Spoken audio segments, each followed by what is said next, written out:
Jamhuri ya Muungano wa Tanzania. Kahawa.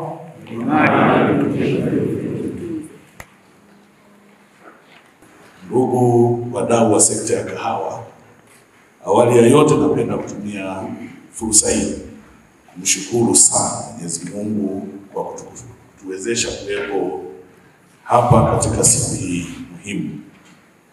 Nawashukuru kwa namna mlivyojitokeza kwa wingi kushiriki katika kikao hiki. Napenda kutumia nafasi hii kutoa pongezi za dhati kwa ofisi za wakuu wa mikoa wenzangu, kwa maana ya mkoa wa Rukwa na mkoa wa Mbeya, lakini ofisi za wakuu wa wilaya, taasisi mbalimbali za umma na za binafsi kwa ushiriki wenu katika kuendeleza sekta ya kahawa. Hongereni sana. Pili, napenda kutoa shukrani za dhati kwa bodi ya kahawa kwa mafanikio makubwa katika ubora na biashara kwenye mnyororo wa thamani za zao la kahawa. Kipindi hiki ambacho nchi yetu inaelekea kwenye uchumi unaotegemea viwanda, hasa ikizingatiwa kwamba viwanda vyetu nchini hutegemea malighafi zitokanazo na mazao ya kilimo kwa kiasi kikubwa.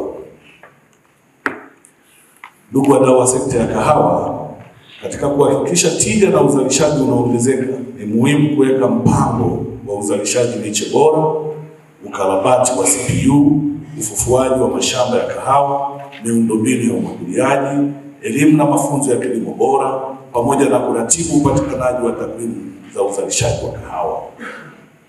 Ndugu wadau wa sekta ya kahawa, katika kipindi cha mwaka 2023 hadi Aprili 25, serikali imefanya mambo yafuatayo kuongeza tija na uzalishaji wa kahawa kwa hekta. Mosi, serikali kupitia bodi ya kahawa, TAKRI na vitalu binafsi vilivyoingia mikataba na TCB au bodi ya kahawa pamoja na wadau wengine ikiwemo taasisi zisizo za kiserikali na halmashauri za wilaya, imezalisha miche 5,770,409 kwa ajili ya kuigawa kwa wakulima. Aidha, visima 10 vimechimbwa katika vijiji 10 wilayani Mbozi, kwa maana ya Mbozi, Itumbi, Nambizo, Igare, Insani, Ibembwa, Shaji, Itepula, Bara na Lumbila kwa ajili ya umwagiliaji wa mashamba ya kahawa ili kukabiliana na mabadiliko ya tabia nchi. Mashamba darasa 11 yanaendelezwa na mengine 6 yameanzishwa katika halmashauri za Mbozi, Rungwe, Ileje na Mbeya vijijini ili kutoa elimu kuhusu masuala ya agronomia ya kahawa, mbinu za namna ya kuongeza uzalishaji na kuongeza pato katika kaya na jamii kwa ujumla. Mashamba 30 ya kahawa yakiwa na wastani wa ekari 1 kwa kila shamba yamefanyiwa tathmini ya kuingia kwenye mpango wa ufufuaji na ukarabati wa mashamba ya kahawa. Upatikanaji wa takwimu sahihi za uzalishaji, ambapo msimu wa uzalishaji wa mwaka 23-24 kilo milioni 17,169,809.10 sawa na tani 17,169.8 za kahawa ghafi parchment zilikusanywa. Na msimu wa uzalishaji wa 24-25 kilo milioni 20,70,122.60 sawa na tani 20,870.6 za kahawa ghafi zilikusanywa. Wakulima 344, kati yao wanaume 215 na wanawake 129 walipatiwa mafunzo ya ubora, masoko na mauzo ya kahawa.